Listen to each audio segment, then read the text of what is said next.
a gypsy caravan site in Essex, and a secret dawn raid by undercover officers of the Department of Health and Social Security.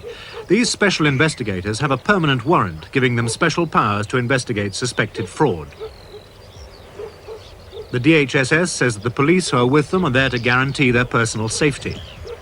These officers are the spearhead of the government's new drive against claimants suspected of defrauding Social Security, known as Scroungers.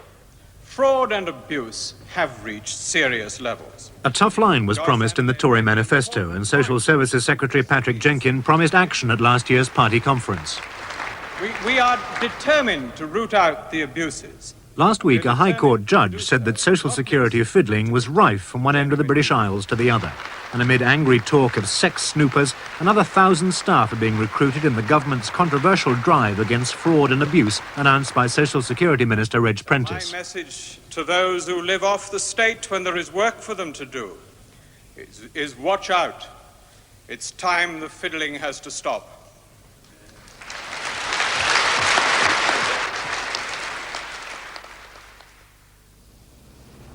The police handle the most serious cases of fraud. Most DHSS cases are of men who don't declare earnings while claiming dole, or women claiming while they're living with a man who the department says should support them.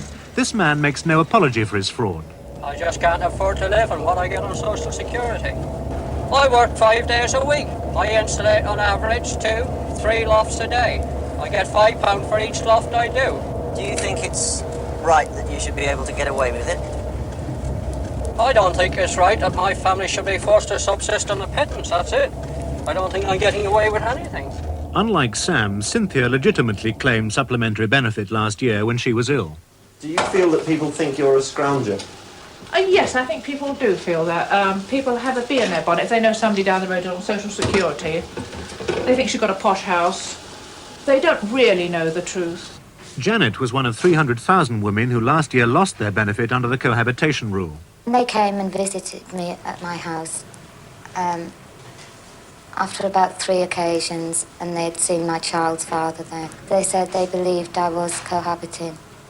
Were you living with him as man and wife? No. They asked me to send my book back, and when it ran out, they didn't issue me a new one. Kate McCann was prosecuted for working at a hotel while receiving supplementary benefit. What sort of job did you get? Washing up in the kitchen, washing dishes. Sometimes they'd ask you to do the carrots, peel them and slice them. And do odd bits, sweep up, clean up. I was claiming supplementary while working, which I shouldn't have done. What did they call it? They had a name for it. Fraud. Defrauding the Social Security, that was it. That's what they called it. 19,000 people were prosecuted for fraud last year out of 5 million who received supplementary benefit, about 3 per 1,000. While the government wrote off £4 million in fraud, 340 million was unclaimed. They're adding 1,000 investigative staff to the 4,500 DHSS fraud and abuse officers, and this, they hope, will save an extra £50 million a year. The force's cutting edge is the 500 secret special investigators who work much like private detectives. They drive their own cars, work away from local offices, and use binoculars and, in Scotland, walkie-talkies. Robin Page was one of them. The routine is to do the cohabitation cases early in the morning, as a rule, and then do the employment cases later on. What sort of places would you go to see if they were working? Well, scrapyards, jobbing builders, anything where an employer can pay in cash and not too many questions are asked. As it's the main road at the end, the people would leave by that direction, so you would just stop under this tree, good a place as any, and sit and wait. Would you be in secret? Well, just here, reading the paper. So the person at the end there, for instance, no doubt they're honest people, but if they were the ones under suspicion, the chap would come out and go to work. If he saw a car here, he would just assume that I was waiting to take somebody to work or something like that. It's amazing that, you see these corny American detective films of surveillance by cars, but people just don't seem to know when they're being watched. The Fraud Investigator's Guide is the handbook for all fraud officers and special investigators. The procedure on cases of cohabitation is clear. On the first day, watch the claimant's home at about the time a man might reasonably be expected to leave in the morning. Watch the address again on the morning of the second day. Keep watch again on the third day. If you do not know already where he works, follow him to find out. Janet was watched for cohabitation. She only found out when the investigator gave evidence at the tribunal, where she appealed against her benefits being stopped. He said that he had watched the house for 3 nights and seen my child's father's car parked outside. And he also said that one evening he went outside and stood in the garden and seen my child's father moving round the flat. Do you think he was telling the truth? No, there's no doubt about it. I'm not saying he might have been outside and seen the car parked, but no way could he have seen into the flat. I think a week later I received a letter saying that I'd lost the appeal. The department is well aware that the special investigators do an unpopular job. They're often called sex snoopers. The Fraud Investigator's Guide says, "We will defend the investigator to the limit against all unreasonable criticism. If you have followed the principles in this guide, you can be confident that you will not be deserted should the going get rough." And the investigator's contacts are important. Have you got the right local contacts to cooperate effectively with police, the post office, Department of Employment and your local authority? Former Special Investigator Robin Page says that contacts often go beyond the exchange of information that the department approves. If you want a car number because you think you want to find out somebody's identity, if you do it through the department, their quick way takes 8 days, their normal way takes 3 weeks, whereas if you've got a police contact, it can take seconds because they can phone through to Swansea and get you this information. The rent man is obviously a useful source of information because he will know who's in a household. I used to contact the tax people because they could tell me if people were working. Some officers would say no, tax information is confidential, but 1 or 2 would come up with the information that I wanted. Could a special investigator do his job without technically breaking the law? I wouldn't say technically breaking the law, I would say taking shortcuts, and I would say he couldn't do his job properly if he didn't take shortcuts. Would your boss know that you were obtaining information from the police, from the Inland Revenue and other people, which was not officially sanctioned? I wouldn't think so, because, as I say, you just get on with it. And, of course, the department has got a mania about public image. This is where the department's fraud operations are controlled. State House, High Holborn in central London. 55 men work in C3, the fraud headquarters situated on the 10th floor. The man in charge is Arthur Howell, a career civil servant. As overall coordinator of regional anti-fraud staff, he's now running the government's new campaign. World in Action was refused permission to film an interview with Mr. Howell by his minister, but in a briefing he told us, "Fraud files will be opened on the basis of anonymous tip-offs. Many long-term claimants will be the target of increased investigation. The central DHSS computer will be used more widely by fraud investigators." Kate McCann was caught claiming Social Security while earning about £25 a week in a hotel. It was either somebody told about me or they must have found out themselves. Because when you ask them, they never tell you. Because that's what they call classified information.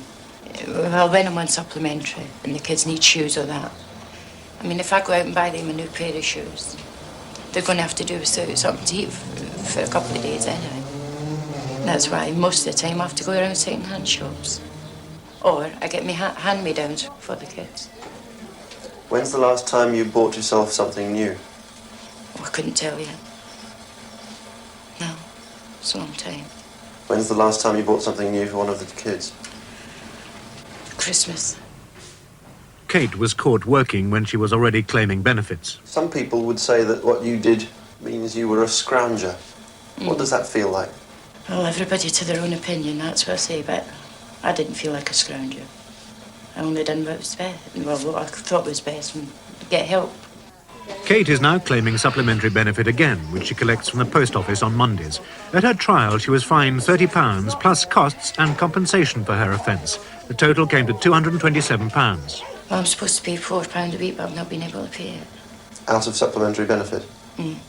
Out of what I get now. Can you manage it? No. What will you do? Well, I'll have to go down and see if I can pay less. Either that, they're going to just going to have to live me. Kate doesn't know how she was caught by the Social Security staff, but we've been told by fraud and abuse officers that the majority of inquiries begin with tip-offs, anonymous letters and phone calls from angry people who allege that their friends or neighbours are scroungers. The DHSS denies that the new campaign will encourage people to spy and snoop on their neighbours, but late last year one region was reported to have started a Be a Spy drive. The local manager underlined the value of tip-offs. None of our anonymous tip-offs from the public go uninvestigated. Sometimes people overhear things in pubs and let us know. This man unrepentantly gets £35 in benefits and works for cash. His total untaxed income is £85 a week. I worked in a press shop in British Leyland for years, and I was declared redundant in 1977. I'd worked hard all my life, and suddenly I was forced to live on a pittance. And then somebody come along to me, a friend of mine, and he said, well, I know how you can make a bit of money on the side. I can make an average of £10 a day, £50 a week. But still, even with that and the Social Security, I'm not even making an average wage. We asked him if he feared being caught. Oh, well, I'm worried about being caught. I don't accept I'm doing anything wrong. But of course I'm worried about being caught. I don't feel guilty. I'm just careful. I try to be careful. I'm a good father. I try to look after my family. Many claimants say the DHSS is overeager to spot fraud. Divorcee Cynthia O'Neill found her benefit inadequate to look after her family when she became ill last summer. I had to sell all of my furniture. Antiques, an antique clock, which had been in the family many years, that went. My jewellery went. Carpets, a lot of furniture went. When some malicious neighbours saw Mrs. O'Neill's furniture was going out of the house, somebody phoned up the SS office and said her furniture's gone, she sold her house, she's moved. I went to the post office next day to get my allowance, which was my right, due to me. They took the book away. I had not sold my house, I had sold the furniture to live, but I had not sold the house, and we had not moved. So that just shows how they act on inaccurate information. Cynthia is a single parent. She now works as a cleaner, trying to earn as much as possible to support her 2 children without claiming. I generally do a house every day, every morning. I have done 2 houses a day, but that is very, very tiring indeed. Couldn't you get more if you were claiming on the Social Security? You probably could do, if you claimed everything. Why do you prefer to work then? Because nobody owes me the state doesn't owe me a living, do they? I'm fit and able-bodied, aren't I? Work is available, so I think I should jolly well work. Cynthia was investigated after a tip-off. Arthur Howell, the boss of C3, told us that another part of the new drive against fraud and abuse would involve special investigators in conducting more so-called special exercises like the one which took place here. This was the scene at 7:20 one morning last month in Essex, as a team of 50 special investigators drawn from a wide area drove in unmarked cars to a marshy field dotted with gypsy caravans. They combed the site accompanied by more than a dozen police. The department says that the police are only present to protect the physical safety of the DHSS officers. But it's police officers who knock at the caravans to wake the people sleeping inside. The investigators are there on Social Security inquiries involving some of the men living in the caravans. A pregnant girl opens the door to one team. The undercover officers move on to another part of the site. After an hour has passed, sterner formalities begin. A photographer takes pictures by one of the police vans. The officers know some of their suspects. They may know a few by sight, or want the owners of certain vehicles which they believe are being used for undeclared business purposes. The investigators are drawn from a number of regions and don't know each other. They wear white armbands to identify themselves. Another suspect goes on file. A little later, over a dozen people have been rounded up and the first group leave in police custody. The investigators have no powers of arrest and the operation was run by the Social Security authorities, so the official role of the police is uncertain. By the end of the operation, about 30 had left with the police. 13 were held on Social Security fraud charges, and the 9 cases to have come to court have all resulted in convictions and heavy fines. This is the man who masterminded the raid. He's the Regional Fraud Liaison Officer for North London. Days later, he appeared anonymously on television to defend the work of special investigators. He made no mention of the dawn raid on the caravan site. We object to the label Gestapo and sex snoopers. We have never been concerned with the sex aspects of our job. The operations centre of the C3 Fraud Division. We asked its chief, Arthur Howell, if the officers who carried out the raid in Essex were a sort of flying squad. He said, Flying squad is charged with the sense of a highly professional police team. This is just a group of civil servants who are trained to put this sort of effort into this sort of exercise. It will be possible to do more along these lines. As to the large police presence, they would ask the police to cooperate to guarantee their personal safety and help them gain access where one of our officers might be physically endangered. The government's anti-fraud campaign is hoping to save £50 million by adding another 1,000 investigators. At the London headquarters of the Inland Revenue Staff Federation, we spoke to its chairman, Tony Christopher. What did he think of the DHSS plan when the government was committed to an overall policy of cutting civil servants' jobs? We've lost, I suppose, around 4,000 jobs from the tax department of revenue. What is undoubtedly needed is an increase in the number of inspectors of taxes. And, of course, the sad thing, from the point of view of those of us who've made a study over some very many years now of what is happening on the tax front, is that there's a veritable, gold mine to be discovered with more effort on taxation. Now, who's talking about that, and what does government intend to do about it? They are ominously silent. We then asked Mr. Christopher about DHSS methods. Would he like to see tax inspectors mounting Social Security-style special exercises? No, I wouldn't. I don't like that. I think that's quite contrary to the way we should see the country going. Would it be wise to encourage people to give tip-offs to the taxmen?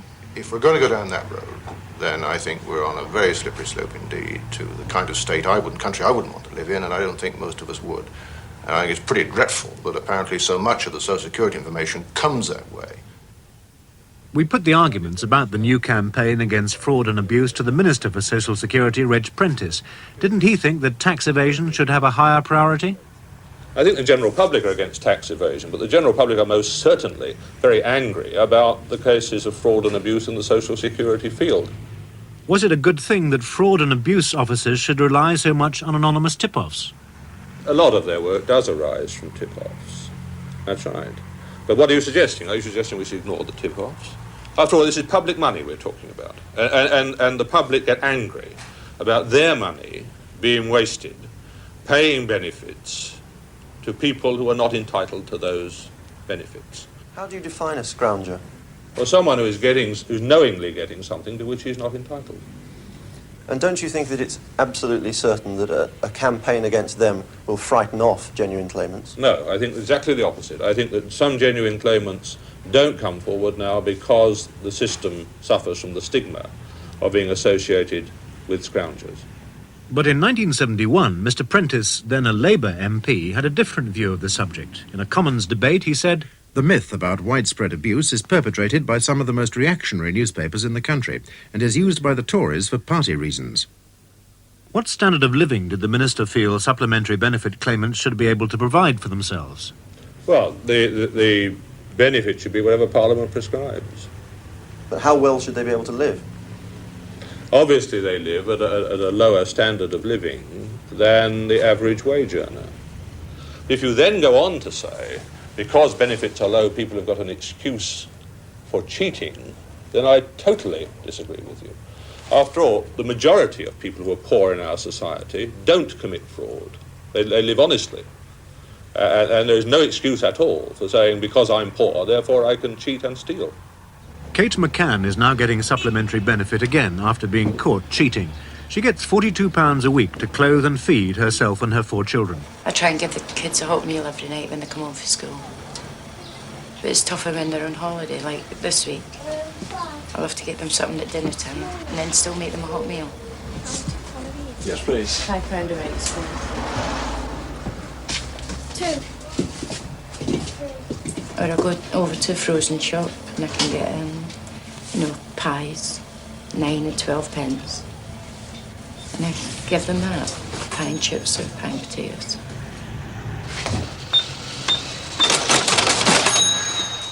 Two years ago, Kate moved into an unfurnished council house. She had very little in the way of furnishings, so she applied for a special needs payment from the Social Security Office. What was the grant to be for? for floor coverings and curtains.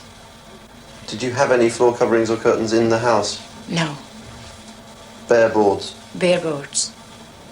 That's all I had in the house. When did you get the grant?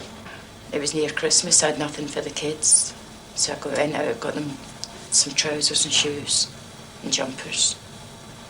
And I got them something for Christmas as well. And I got the curtains up there. That's hanging up there. And by the time I got that stuff, I had nothing left to get the floor covering or anything. The Supplementary Benefits Commission say that somebody on supplementary benefit ought to be able to afford Christmas presents for friends and family out of what they get normally. No, never. If you'd done that, you'd have nothing left for food or anything else that you had to pay. I mean, to me, that's stupid. It also says that you ought to be able to afford to visit relatives. My kids have never been a holiday. The only time they went a holiday, and that was when we lived at the Salvation Army. And we got a week at Skegness. And that's the only holiday my kids have ever had. When do you think they'll have their next one?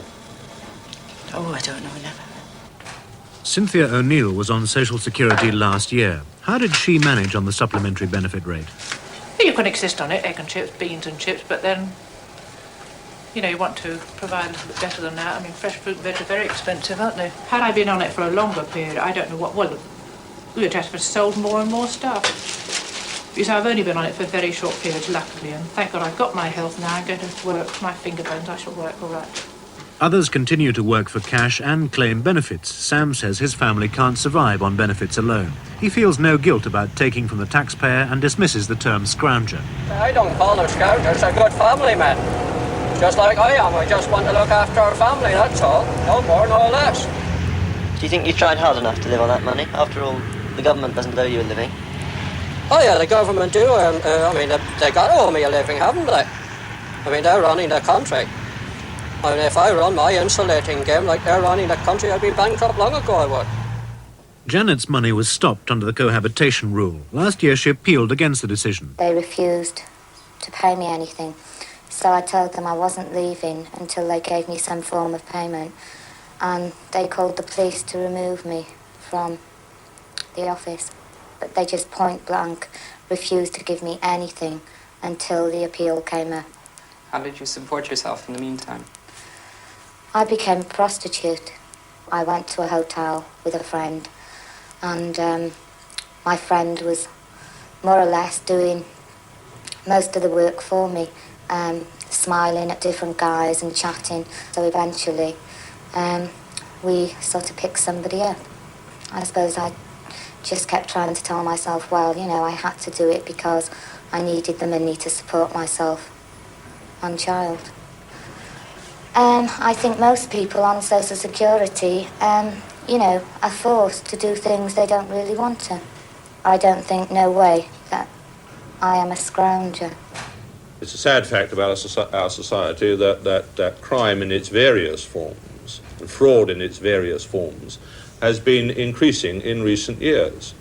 And the great majority of the people watching this programme want to see public authorities reacting against crime or against fraud more successfully. Do you sympathise with people who do scrounge because No. they feel it necessary? I do not. I do not. They are cheating their neighbours, many of whom may be poorer than they are, and are having to pay for this. And they're getting the whole system a bad name. I want to see these people, therefore, identified and dealt with. We asked Tony Christopher what could be saved if the same effort were applied to tax evaders.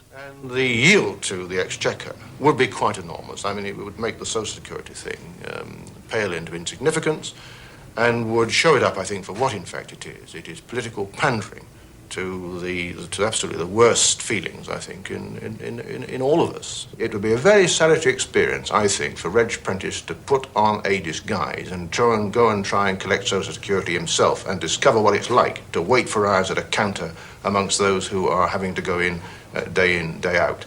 People who talk about this have never experienced it, never done it, and I think if they did, then their attitudes might change.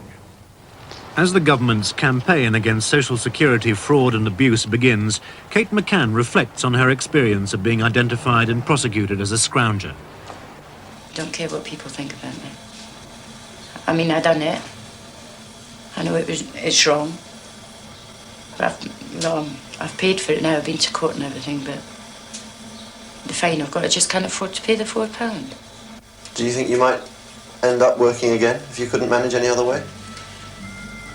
No, I don't think so, no. I couldn't go through that again.